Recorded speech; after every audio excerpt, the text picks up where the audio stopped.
Très bien. Eh bien, écoutez, je vous propose que nous démarrions cette sixième édition du Chaudron.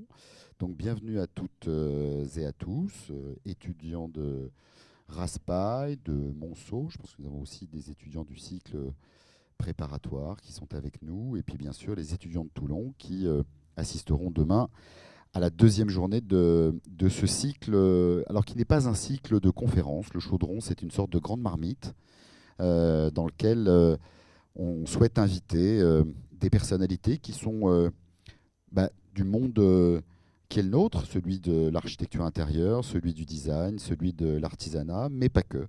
On invite aussi d'autres personnalités qui viennent d'autres champs de la création et qui permettent de vous nourrir, de nous nourrir collectivement en venant partager des expériences autour d'une thématique. Cette année, la thématique est, comme vous le savez, la thématique de la fabrique.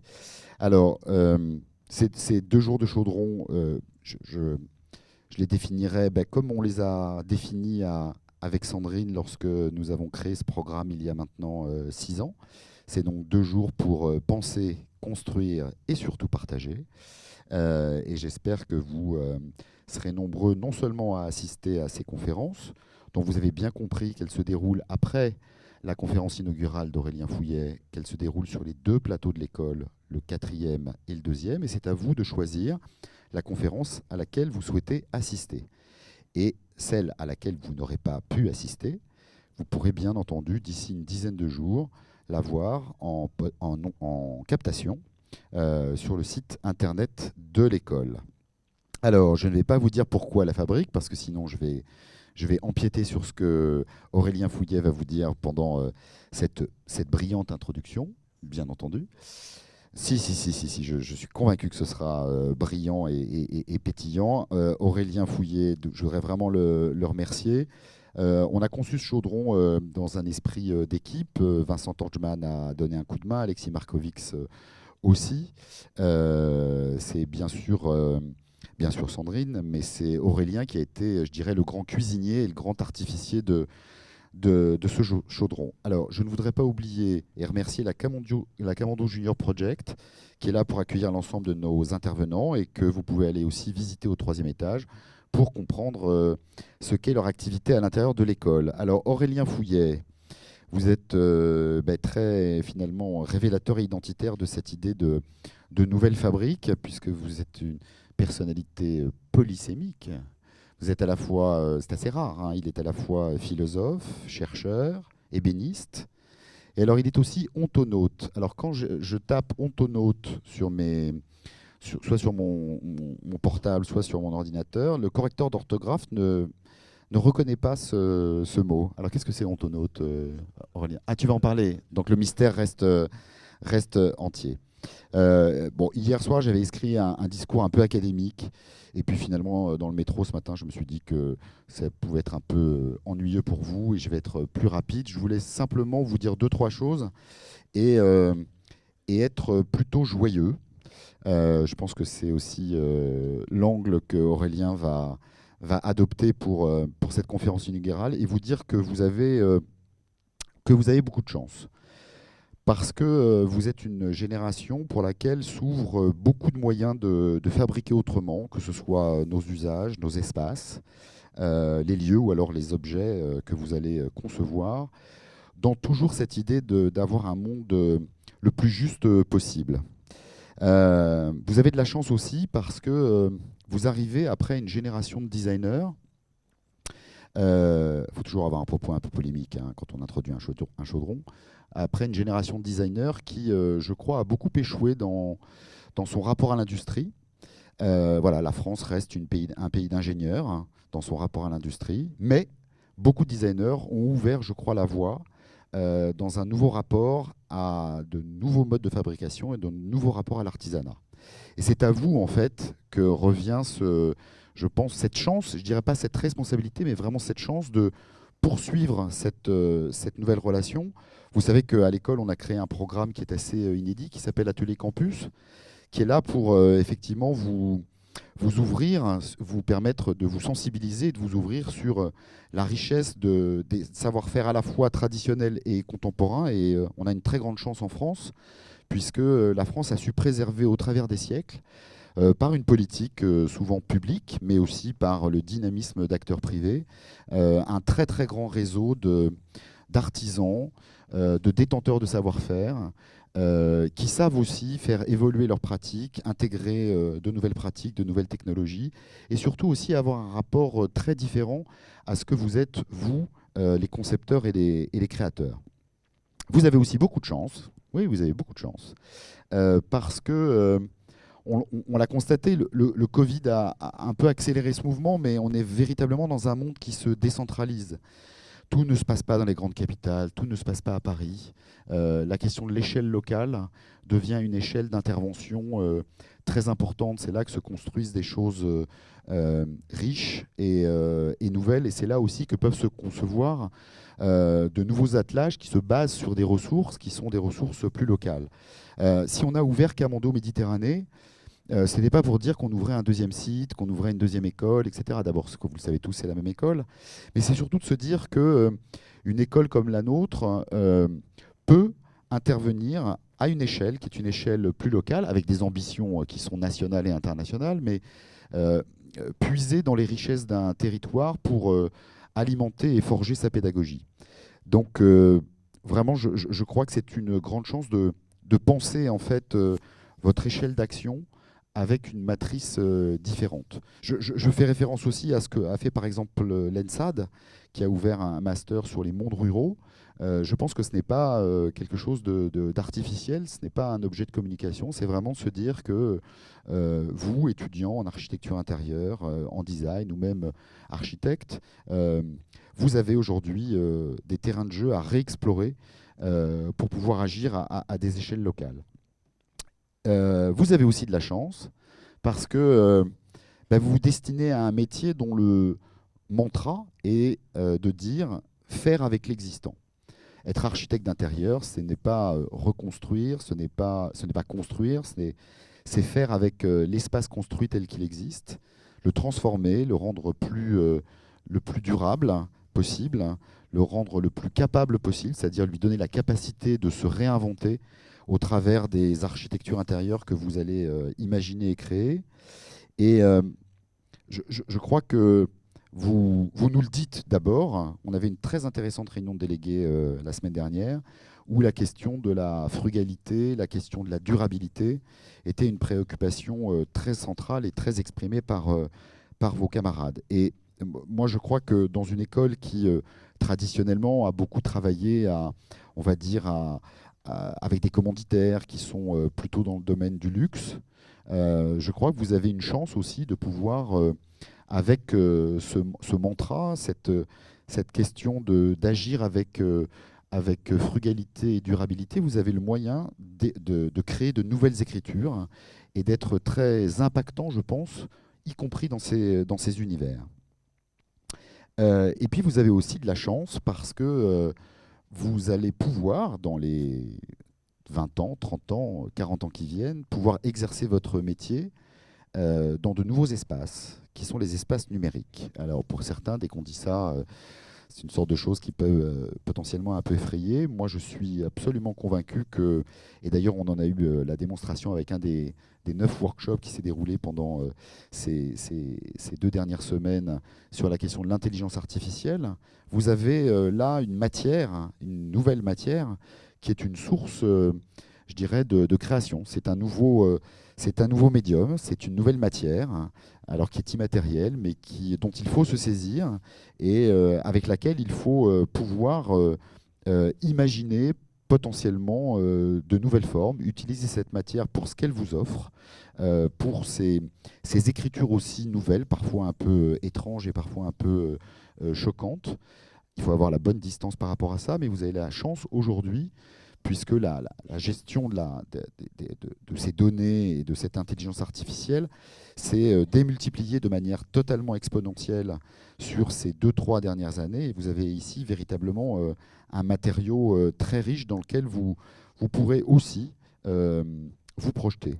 Et puis bien sûr se pose la question qui effraie aussi parfois certains d'entre nous, la question du metaverse. Moi je crois que je suis intimement convaincu que La question n'est pas de savoir faut-il y aller ou ne faut-il pas y aller. Je pense qu'il faut y aller, mais il faut y aller avec justement votre identité d'architecte d'intérieur, rendre ces espaces virtuels plus intelligents avec une certaine éthique, une certaine, je dirais, un certain sens aussi des bons usages que l'on peut faire à l'intérieur de ces nouveaux espaces. Et donc je pense que c'est une véritable chance pour vous qui s'ouvre en tant qu'étudiant, bien sûr, mais en tant que futur professionnel. Pour terminer,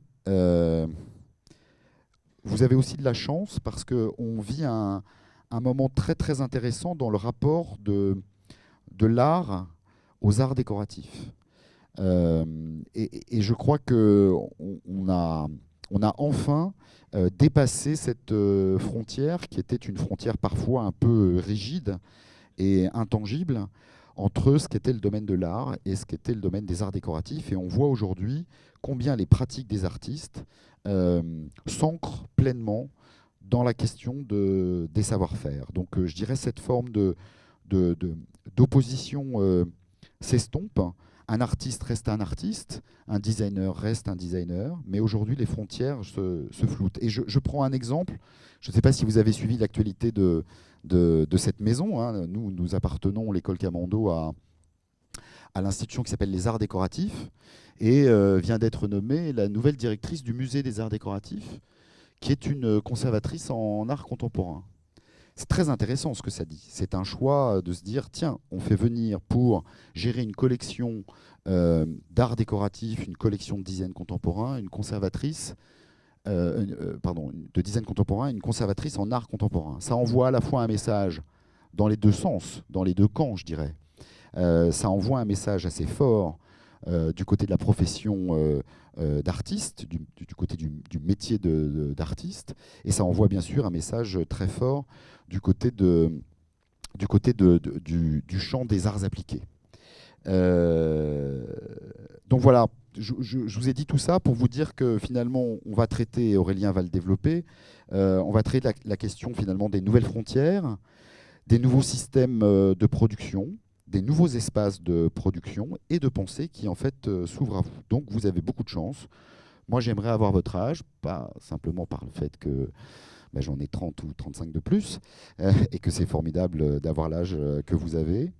Mais je crois qu'il faut vraiment aborder cette période qui s'ouvre à vous, où on vous dit souvent qu'elle est anxiogène, on va enchaîner en fait beaucoup de crises, qu'elles soient à la fois climatiques, de ressources, politiques. Moi, je crois que c'est une véritable chance. On a des contraintes, ça implique d'avoir une certaine forme d'agilité et d'adaptabilité. Je pense que le monde entier a fait la démonstration que lorsqu'une pandémie très violente nous touche, elle a des effets négatifs, mais elle crée aussi des solutions de résilience et d'adaptation. Et nous sommes tous adaptés finalement dans ces moments-là à ce moment un peu complexe. Donc moi, je considère que toutes ces transformations qu'Aurélien va développer, et qui sont, à mon sens, passionnantes. Il faut les vivre à la fois comme des contraintes et comme des sources de très grande créativité pour vous. Donc, je vous remercie d'être là. Je vous souhaite de profiter pleinement de ce chaudron. Nous aussi, on va en profiter. Moi, je suis très heureux de cette très riche programmation et de tous les intervenants qui vont partager avec vous pendant ces 2 jours leurs expériences sur la thématique de la fabrique. Merci à tous et je passe la parole à Aurélien Foulier qui va nous dire peut-être ce qu'est un ontonaute. Mais avant cela, Sandrine, si tu le souhaites, Sandrine. Non, je voulais juste dire, non mais tu l'as évoqué, mais je voulais faire le lien évidemment avec le programme Atelier Campus qu'on a développé depuis 3 ans. Vous avez pu voir la restitution au MAD en avril dernier, et qui est un programme qui vous sensibilise et fait découvrir des savoir-faire, évidemment des modes de production, des maisons, euh, et qui vous serviront évidemment dans vos pratiques. Je vois que Lucas Huillet, jeune diplômé de 2021, est là, ça me fait hyper plaisir. Et voilà, lui, il a vraiment travaillé sur l'artisanat. Je vous encourage à lire son mémoire, qui est sur le site de l'école. Voilà, le lien est fait, la fabrique, c'est la fabrique du monde. Et maintenant, en effet, c'est Aurélien qui va développer tous les champs de cette fabrique. Merci Sandrine, merci René Jacques. Merci déjà de m'avoir donné l'opportunité de participer à l'organisation de ces 2 journées de réflexion, de partage, de construction, et puis de pouvoir faire la conférence inaugurale ou l'introduction de façon plus humble à ces 2 jours de chaudron qui ont pour thème la question de la fabrique. Alors, je voulais d'abord revenir justement sur cette idée de fabriquer. Fabriquer, on a peut-être traditionnellement l'idée que c'est un rapport à l'artificiel, au sens négatif du terme. Mais dans artificiel, vous l'entendez tous de façon assez simple et intuitive, il y a la question de l'art en fait qui se pose. Et en fait, l'artificiel, la fabrication, c'est toujours une démarche de création. C'est apporter quelque chose qui, avant l'acte de la fabrication, n'existe pas. Et donc, c'est potentiellement quelque chose qui ne met pas du négatif dans le monde, mais au contraire apporte une touche, j'y reviendrai tout à l'heure, à la relation que nous, espèces humaines, nous entretenons avec nos environnements vivants, non vivants, matériels, immatériels, etc. René Jacques l'a évoqué, c'est vrai que l'ambiance, l'époque peut parfois être un peu anxiogène.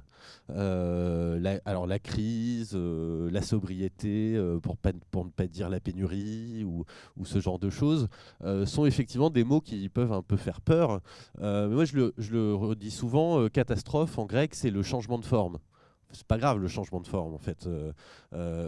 L'époque dans laquelle on est, finalement, ce qui lui pose problème, c'est la question du changement. Mais depuis que l'univers existe, en fait, il est en changement. Ce qui nous interroge, c'est le rapport, la relation qu'on entretient à ce changement. Et on avait pour habitude dans nos sociétés d'avoir un rapport au changement qui était celui finalement d'avoir une direction. Et donc une certaine certitude, et puis finalement on n'a plus de direction. Bon c'est pas très grave, c'est justement là que se situe l'opportunité. Et comme René Jacques, je sais, j'aimerais aussi avoir votre âge pour tout un tas d'autres, de raisons. Oui, je m'en éloigne quand même, mais c'est surtout ma génération, elle a été élevée dans l'idée que finalement les choses allaient rouler et que il y aurait plus de prospérité, etc. Mais avec aussi la contrainte qui était, en fait, le plan est tracé. Et donc, à vous de le suivre. Faites des études, vous aurez un travail, et toutes ces choses-là. Votre génération, c'est peut-être une des rares générations de l'espèce humaine qui a l'occasion de choisir la direction qu'elle veut entreprendre, qu'elle veut actualiser, incarner. Et donc, c'est véritablement, pour moi, quelque chose d'assez joyeux que d'avoir l'opportunité ici à l'école Camondo d'essayer de vous donner les outils pour justement vous emparer de ces différents enjeux que sont la production, le fait de façonner, de réinterpréter cette idée de crise, de la question de la valeur, de la création. Alors, c'est un fait presque un peu d'opportunité. En préparant cette introduction, je relisais, alors parmi tout un tas de gens, je relisais des textes d'illustres prédécesseurs, de vos illustres prédécesseurs, et notamment un texte de William Morris qui s'appelle « Les arts appliqués aujourd'hui ».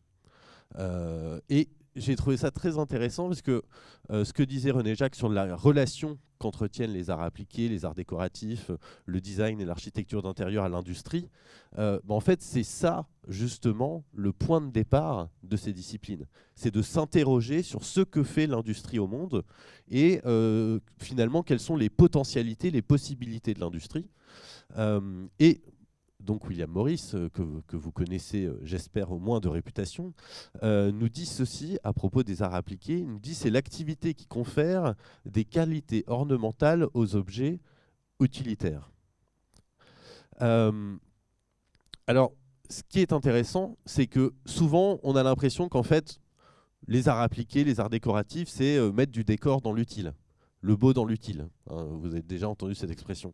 Mais William Morris, il nous dit plus que ça en fait, et on oublie souvent les 3 autres parties de ce que ça veut dire.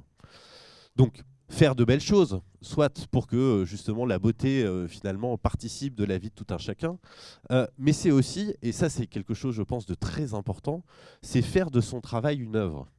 C'est-à-dire que la beauté, la dimension artistique, créatrice des arts appliqués, des arts décoratifs, c'est pas simplement faire de belles choses, c'est faire bellement les choses. Et en fait, dans justement vos pratiques créatives diverses et variées, il y a cette dimension qui est très importante. Et on le voit bien d'ailleurs avec toutes les mutations que peuvent connaître notre relation au travail, qu'il y a un enjeu. Alors on dit donner du sens à son travail, on dit que le travail n'est plus le centre de la vie. Voilà, il y a tout un tas d'expressions de ça. Vous avez certainement entendu parler des grandes démissions, de la démission silencieuse. Mais finalement, tous ces symptômes, ils nous révèlent une chose, c'est que peut-être que notre époque, justement, comme celle de William Morris, elle s'interroge de nouveau sur le fait que travailler, produire, fabriquer, ça doit aussi être quelque chose de beau et d'agréable. Alors, il y a deux façons pour William Morris de faire des belles choses et de faire bellement les choses. La première, c'est la coopération. Et ça, je crois que c'est un des enjeux de la fabrique qui sera évoqué par les intervenants de ces 2 jours, c'est que justement, travailler avec des artisans d'art, travailler avec l'industrie, travailler avec des designers, travailler avec des architectes d'intérieur, ça ne se fait pas, comme on dit vulgairement dans les écoles de management, en silo. Ça se fait en coopération. Et ça veut dire, la coopération, que c'est une compréhension en fait, du travail et du geste de l'autre. Et ça, je pense que l'Atelier Campus est un formidable laboratoire pour justement remettre en avant cette idée de coopération entre des disciplines qui ont vocation à produire, à fabriquer des objets, des espaces ensemble. Et puis l'autre point qui me paraît absolument essentiel, William Morris dans ce petit texte, il parle du plaisir de manger. C'est-à-dire on a plaisir à simplement, on a faim, on mange, ça nous fait plaisir. Et donc il parle de l'appétit. Et d'une certaine manière, ce que notre époque peut-être exige de la façon la plus urgente, c'est d'avoir de l'appétit. C'est-à-dire d'aimer notre époque, et finalement d'avoir la joie de participer à notre époque. Effectivement, il y a tout un tas d'enjeux, de défis, de questions, de problèmes qui se posent, mais de la même manière que quand on a faim, on est préoccupé par le fait de se faire à manger ou de trouver quelque chose à manger, bah, l'horizon de ça, c'est la satisfaction de l'appétit, c'est le plaisir en fait. Et encore une fois, ces différents enjeux, ils se retrouvent dans cette idée simple que les arts appliqués, c'est la discipline qui donne des qualités ornementales aux objets, aux choses utiles. Alors, je voudrais prolonger cette perspective qui finalement donne une teinte particulière à cette idée de la fabrique, avec, certains d'entre vous me connaissent, j'ai des coquetteries de philosophes qui sont, notamment l'étymologie, et l'artisan, l'artiste, le fabricant, en grec, ça se dit démurgos. Alors démurgos, vous connaissez le mot en français, c'est démiurge. Le démiurge, c'est celui qui va justement fabriquer le monde.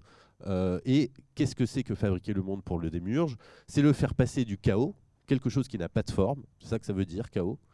Un peu peut-être comme notre époque qui a du mal à trouver sa forme, en cosmos, et donc quelque chose qui a à la fois un ordre et un ornement.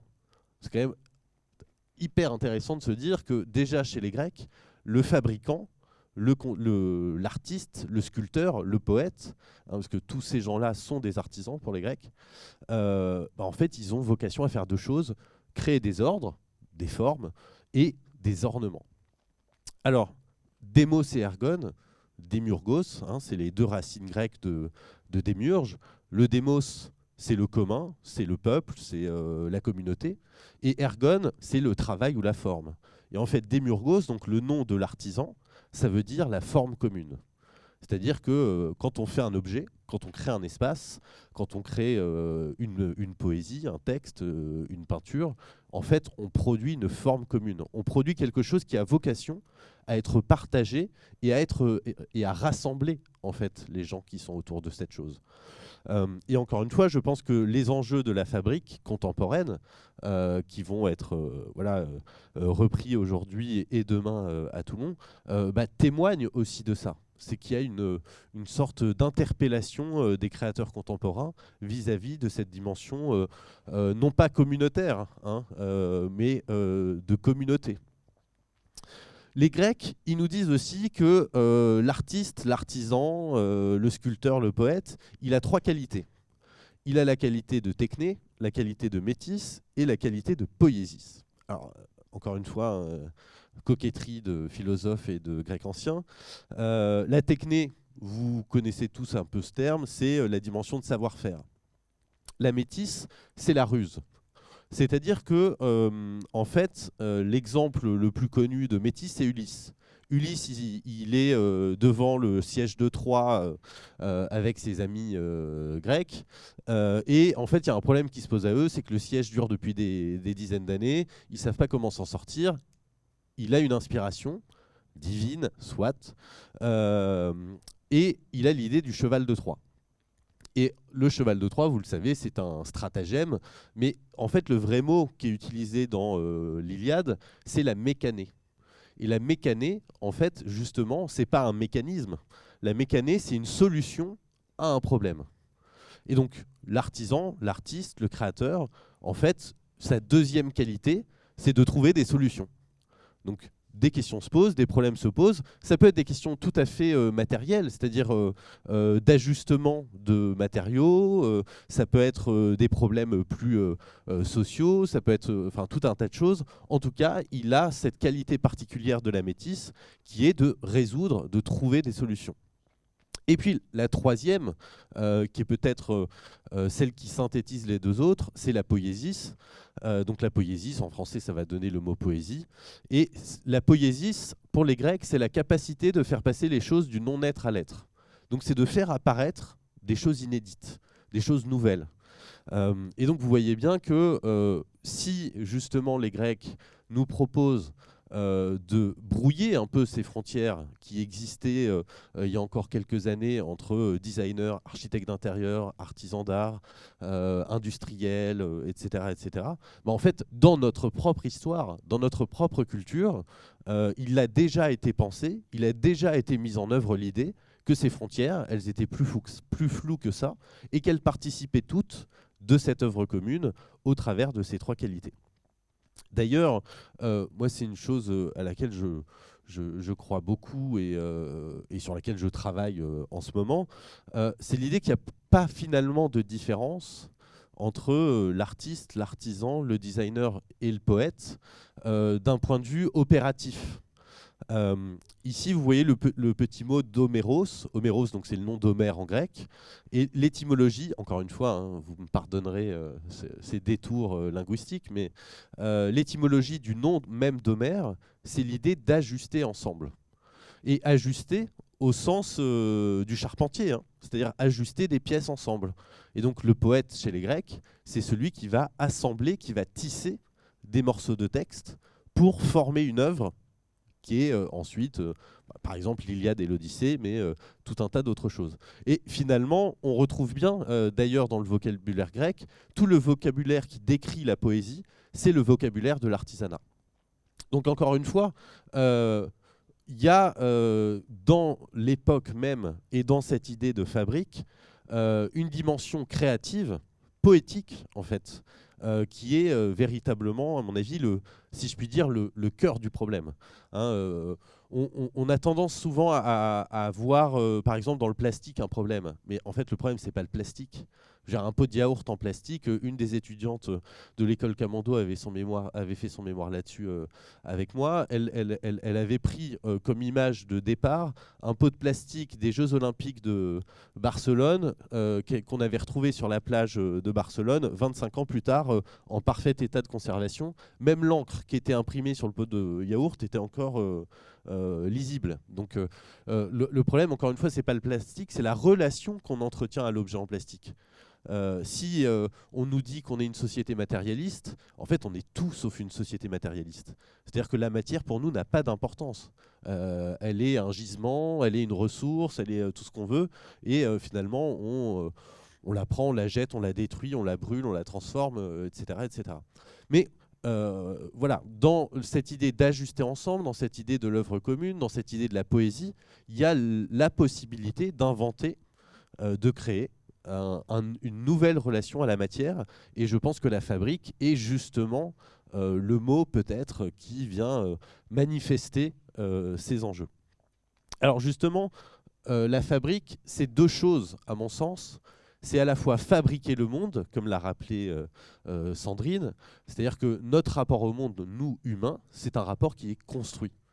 Hein, alors je vais pas revenir à Kant avec les catégories a priori de l'entendement parce que je pense que je vais vous perdre, mais c'est simplement l'idée que notre relation au monde, elle est d'abord symbolique, qu'on a besoin en fait d'un langage, d'une grammaire pour pouvoir donner une forme très justement à nos expériences du monde.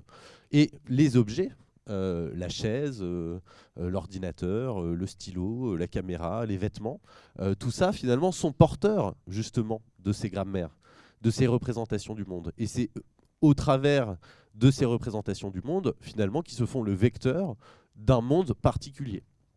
Et ça c'est un autre enjeu, je pense, essentiel pour votre génération et sur lequel je vous envie beaucoup, c'est que vous avez l'occasion d'inventer de nouvelles représentations et de nouvelles grammaires au travers des objets, au travers de vos créations et au travers finalement de vos outils de représentation. Et puis l'autre chose, c'est le fait que fabriquer le monde ou fabriquer des objets, c'est une façon de toucher le monde. La technique, en fait, c'est la relation que l'espèce humaine entretient au monde qui l'entoure. Et donc la technique en soi, elle est ni bonne ni mauvaise, elle est ni destructrice ni salvatrice, mais c'est une façon de se relier à notre environnement. En illustration, vous voyez une petite larve, alors j'ai oublié le nom scientifique de cette larve, mais c'est un marketeur qui s'appelle Hubert Duprat, je crois. Duprat, je suis sûr, le prénom, je suis moins sûr. Et qui, en fait, utilise ces larves pour produire, justement, comme vous le voyez plus ou moins bien sur cette image, des bijoux, des objets décoratifs. Parce qu'en fait, cette larve, elle agrège au fond des rivières des petits cailloux, des branches d'arbres, etc. Et lui, en fait, il intervient simplement pour lui donner à cette larve, à la place d'alluvions qui se trouvent dans le fond des rivières, des matériaux que l'humanité juge précieux. Donc de l'or, des pierreries précieuses, etc. Et la question se pose ici, justement, qui est l'artisan? Qui est le fabricant? Est-ce que c'est Monsieur Duprat? Est-ce que c'est la larve? Est-ce que c'est la relation entre les deux? Et donc c'est une illustration, parmi d'autres, de ce que ça veut dire pour la technique que de toucher le monde. Et en fait, travailler du bois, travailler du métal, travailler l'espace, c'est toujours une relation technique qui nous met en relation avec le monde. Il y a un autre enjeu, je pense, qui justement va avec ce que je vous disais sur une société matérialiste, pas au sens négatif, mais au sens où c'est une société qui fait attention, qui prend soin de la matière, c'est l'idée de la poésie matérielle ou de l'imagination matérielle. Alors je ne sais pas si vous avez une idée de ce que peut représenter cette image, René Jacques. Eh bien, alors, je vais tu donnes ta langue au chat. ou à Ibiza, d'ailleurs, qui passait tout à l'heure. En fait, c'est une vue de dessus d'un pinceau de lacqueur. Et zoomé fortement, voilà. Mais finalement, on voit encore une fois que la question du point de vue, la question de l'échelle, la question de la représentation, en fait, elle peut produire, elle peut ouvrir des relations, des imaginations particulières. Cette autre image, c'en est une autre illustration. Ça, c'est une essence de bois, je me souviens plus du nom, mais où on voit bien en fait comment le bois lui-même, il peut être suggestif. On peut aussi bien y voir une flamme, un pelage d'animaux, ou tout un tas d'autres choses. Moi, il y a un philosophe que j'apprécie particulièrement qui est Gaston Bachelard et qui a écrit donc, tout un tas de livres sur l'imagination poétique, justement, et sur la poésie de la matière. Et il prend cette belle expression qui est le regard de braise. L'idée qu'on fait du feu avec de l'amour. Hein, vous êtes d'accord que dans un regard de braise, il n'y a pas de flamme et il n'y a pas de braise.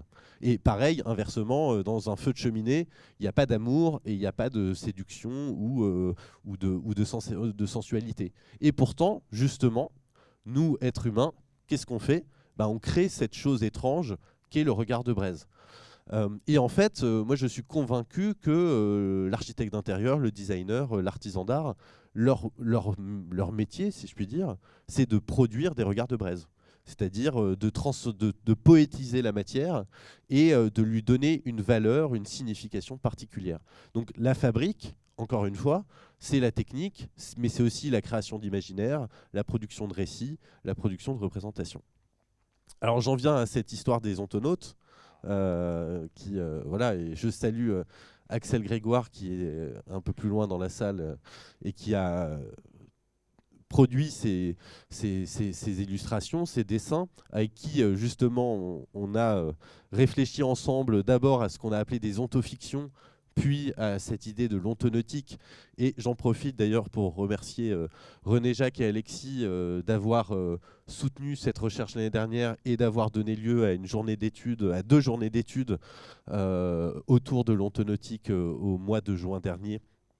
Voilà. Qu'est-ce que c'est que l'ontonautique ? L'ontonautique, donc onto en grec c'est l'être, naute c'est la navigation, et donc l'ontonautique, les ontonautes, c'est les voyageurs de l'être, pour le dire un peu brutalement. Alors qu'est-ce que ça veut dire en fait l'ontonautique ? Qu'est-ce que ça veut dire que les ontonautes ?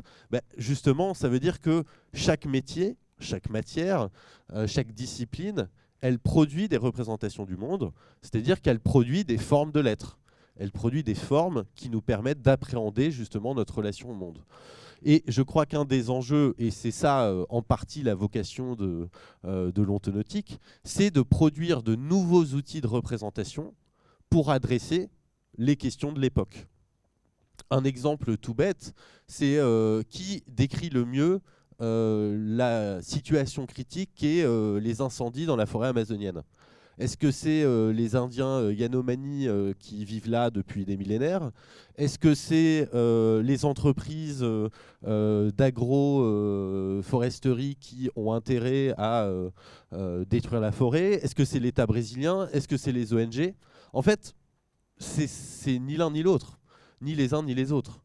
Je veux dire, la situation, elle est décrite justement non pas par une représentation d'un de ces acteurs, mais par l'enrichissement, l'accumulation, la traduction des représentations de ces différents acteurs en une représentation commune.